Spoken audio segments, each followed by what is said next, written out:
Donc bonjour à tous, ici c'est Jean-Jean alias Jean-Jean la bricole et sur cette chaîne on parle crypto-monnaie et ma spécialité c'est le minage de crypto-monnaie. Alors aujourd'hui je voulais aborder deux sujets avec vous. Je voulais revenir sur un fait marquant qui s'est passé dans l'univers des cryptos et qui n'a pas fait grand bruit, en tout cas ça ne s'est pas vu dans l'appréciation des cryptos et c'est bien dommage, mais je pense vraiment que ça va avoir un impact sur le long terme. Et je voulais aussi revenir sur le minage de Dynex sous Windows. Parce qu'effectivement, je vous ai fait une vidéo sur le minage de Dynex sous iOS, mais il y a des petites subtilités à connaître sous Windows, et vous êtes quelques-uns à être coincés, donc je voulais vraiment vous aider sur ce sujet-là. Donc si vous n'êtes pas encore abonné à la chaîne, bien sûr, je vous invite à le faire. Franchement, d'un point de vue de créateur, c'est super encourageant quand je vois qu'il y a de nouvelles personnes qui rejoignent, et au contraire, c'est très démotivant quand on voit que bah, il ne se passe pas grand-chose et qu'on a l'impression que la chaîne stagne. Voilà. Donc je voulais aussi vous parler, je vous raconte un petit peu ma vie de mineur à chaque fois. Et j'ai eu un souci, alors je pense que la coupable est là. J'ai une carte mère qui a lâché quelques jours avant mon retour de congé. Donc c'est bien dommage. J'ai pu faire le troubleshooting en branchant plusieurs alimentations, en changeant la mémoire. Je vous rappelle que c'est ça un petit peu les bases quand vous avez des soucis comme ça. Essayez de tester les composants un par un. Donc soit j'ai un problème de processeur, soit c'est un problème de carte mère. Et j'ai commandé une nouvelle carte mère que je recevrai normalement dans quelques minutes. Voilà. Donc au niveau de l'annonce, je voulais vous le dire, pour moi c'est cette annonce. C'est une annonce qui est très importante. C'est PayPal qui crée son propre stablecoin adossé au dollar. Alors, c'est une annonce qui est vraiment importante pour l'adoption, à mon sens, parce qu'on l'a bien vu avec l'effondrement de Terra Luna, de l'écosystème Terra Luna.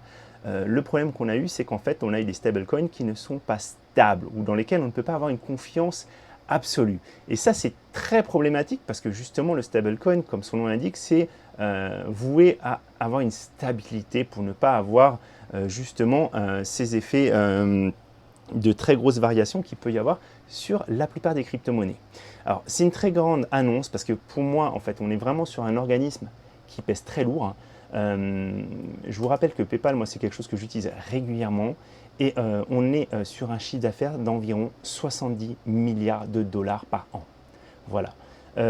Moi, j'ai regardé un petit peu. En France, il y a plus de 10 millions d'utilisateurs et dans le monde, ça ouvre les portes à 435 millions de comptes PayPal actifs. Voilà. Donc potentiellement, ça pourrait inciter des gens à venir sur les cryptos. Et moi, en tant qu'utilisateur de crypto et de stablecoin, j'aurais plus tendance, en tout cas de toute façon, à diversifier mes stablecoins, mais j'aurais plus tendance à faire confiance à PayPal que à Tether, par exemple. Voilà. Donc je pense que c'est vraiment une news qui a été sous-estimée. On verra ce qui va se passer. Je pense que de toute façon, on a de grosses annonces qui vont arriver dans les mois qui viennent et c'est vraiment pas pour me déplaire. Voilà. Donc maintenant que je vous ai parlé de ça, je voulais vous parler du minage de Dynex sous Windows. Alors pour ça, on va passer sur l'autre écran. Hop.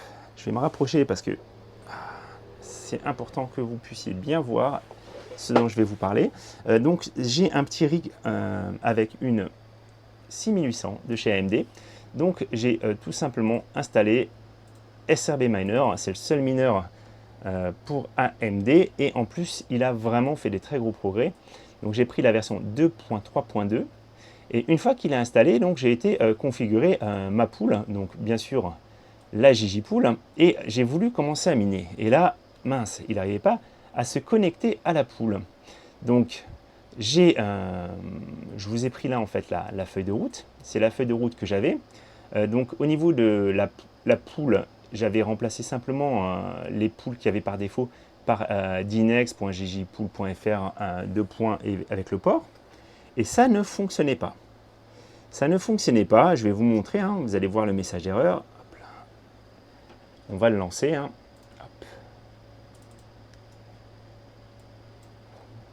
Voilà, donc ça se lance tranquillement. Ça va télécharger donc les jobs, le job de Proof of Useful Work, et après ça va se connecter à la pool.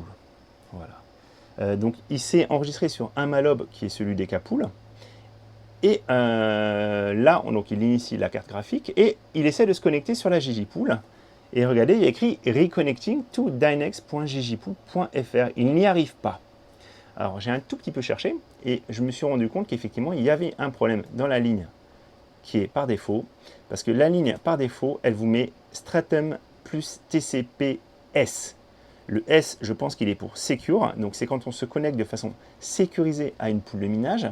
Nous, sur la ggPool, on n'utilise pas ce mode sécurisé, hein, qui n'apporte pas vraiment grand-chose en tant qu'utilisateur. Hein. Et du coup, ce qui se passe, c'est qu'en fait, ça refuse la connexion.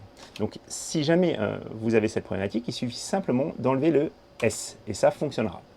Autre chose aussi, je me suis rendu compte depuis récemment qu'il y a eu des améliorations aussi pour l'utilisation du mining de Dinex. Parce que le mining de Dinex est un petit peu spécifique avec cette problématique de mallob. Et ce qui se passe, c'est qu'en fait, le créateur de SRB Miner a listé en fait les mallobs. Comme ça, vous n'avez plus besoin de les indiquer. Alors, je vous montre bien ce qui va se passer. Donc, là, j'ai pris une feuille de route où j'ai donné un faux mallob. J'ai testé ça pour voir en fait qu'est-ce qui allait se passer. Donc, mallob-endpoint, Jean-Jean aime le chocolat. Donc, ce mallob n'existe pas, hein, qu'on soit bien d'accord. Et je vais lancer la feuille de route. On va voir ce qui va se passer. Mallob error couldn't resolve hostname. Donc en fait, il n'arrive pas à identifier le mallob Jean-Jean aime le chocolat. Alors il va quand même télécharger le job en proof of useful work. Et en fait, je vais vous laisser, voilà, il s'est connecté sur un autre mallob. Il s'est connecté sur le mallob de Neuropool. Voilà. Et ensuite, il va se connecter sur la ggPool. Et donc, il a réussi à se connecter. Voilà. Donc, on n'est plus obligé de mettre un mallob. On peut même mettre un mallob bidon, ça ne change rien. Et donc c'est pour ça que je voulais vous en parler. C'est important parce que je pense que vous êtes pas mal à pouvoir vous retrouver complètement bloqué par rapport à ça. Et c'est un petit peu dommage. Alors si vous voulez aller plus loin aussi avec le minage sous Windows, ou plutôt sur le minage de Dinex avec SRB Miner, vous pouvez faire aussi une optimisation avec gpu-dinex.r, voilà, et donc ça permet un petit peu d'augmenter et GPU intensity. Alors ça, c'est normalement des choses qui peuvent être réglées automatiquement par le mineur. SRB Miner vous permet vraiment de faire un tweaking plus efficace. Bon, par contre, c'est comme d'habitude, il faut y passer du temps si vous voulez réellement optimiser votre minage. Donc moi, je n'avais pas suivi, mais alors, on va relancer une feuille de route de Dinex, mais il y a eu des très très gros progrès sur les cartes AMD. Hein. C'est vraiment intéressant, et que ce soit sur les anciennes générations, les Vega 56 notamment, ou les cartes récentes. Moi, j'ai été super surpris parce que je vais vous montrer le hash rate de ma 6800. Hein. Je vous rappelle, c'est juste une 6800. Hein. C'est assez impressionnant le gain. Et la conso qui est quand même très maîtrisée. Alors, j'ai pas totalement optimisé. Hier, j'ai fait une petite capture d'écran. J'ai un petit peu mieux optimisé entre les deux. Mais tout ça, ça prend du temps. Et Jean-Jean a pas mal d'activités à faire, hein, avec ses problèmes de ferme aussi. Donc voilà, vous allez voir, on va juste attendre que ça mette à jour les données. Mais vraiment, c'est une super nouvelle. Alors je sais qu'il y a quelques personnes qui ont revendu leurs cartes AMD parce que justement ils trouvaient qu'AMD, les cartes effectivement, étaient pas performantes sur beaucoup d'algos, qu'elles avaient tendance à plus consommer, elles sont un petit peu moins versatiles que les cartes Nvidia. Mais là, sur le Dinex, c'est vraiment une très très belle amélioration. Donc moi j'en suis super content. Ça c'est marrant, ça doit être le démarrage parce que je suis monté à plus haut que ça. Voilà, 116 watts pour 5700 H secondes.